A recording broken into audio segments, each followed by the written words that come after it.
长腮哦。啊18米会有腮哎。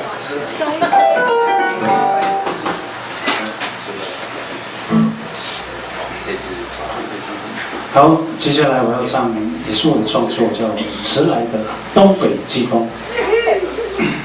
为什么叫迟来的东北季风？就是，我屁股后面有一根东西，对吗？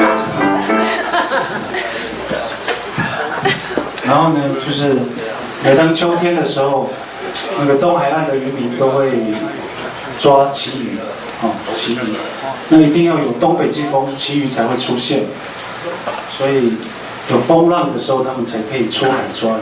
所以每当10月份的时候，他们都会等待那个东北季风的来临，要准备摩拳擦掌去出海捕这个旗鱼。然后，所以你们吃的沙西米都非常的珍贵。你们吃沙西米一定要吃完，对，因为他们都是用命来抓鱼的这样子。先给大家迟来的东北季风，谢谢。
水过雷巴山林，水过雷巴山林，水过雷巴山林，水过雷巴山林。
谢谢，亲爱的东北季风。